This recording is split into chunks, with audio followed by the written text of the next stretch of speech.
Let's go to Tom Connell, our chief election analyst, with some more data.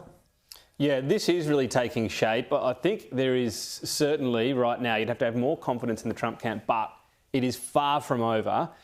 I want to go first of all to those contests that, well, let's just take a look at the overall swing states, because what I kept saying with all of this vote was it's going to go really early blue and then come back. You've already seen that with Michigan. You can see as well with Pennsylvania, Donald Trump now in the lead in a crucial state. So that was 65-34 not so long ago. Wisconsin early vote is interesting as well, which I'll go through just in a moment. So why don't we start with that in Wisconsin?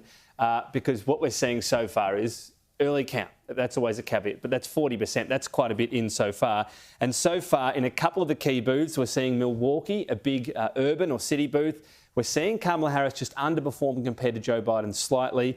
And then Door County, this is what's known as a boomerang county. We might call it a bellwether seat, Kieran, that has gone with the winning side. That's actually, it was 1.4% held last time by Joe Biden. This time, it's 4.4% Donald Trump. It hasn't finished counting, but that's the indication there. Remember, Wisconsin last time was won by Joe Biden by 0.6%.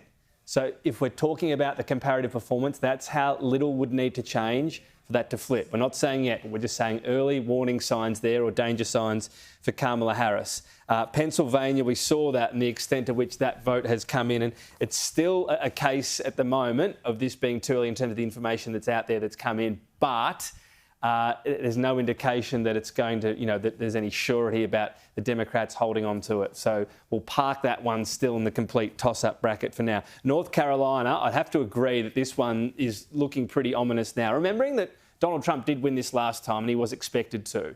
So the expectation is that he would win this, but 68% counted, 4.7% is his margin at the moment. This is going to tighten somewhat with the amount of vote to remain. But again, we're talking about mail-in ballots and how much they might change the contest late. There is not the volume of them. 155,000 or 3% of vote in 2016. 18% of the vote, nearly a million, down to 243,000. So some of them are still to come in. The problem there is when you see at the overall margin, not enough to sort of change a contest as happened last time. Georgia's an even bigger margin right now. I would expect this is actually going to get called soon, because more than 81% and the margin's not closing. 5% is still the margin on Georgia. So I'd say right now, Georgia's looking the most likely to flip.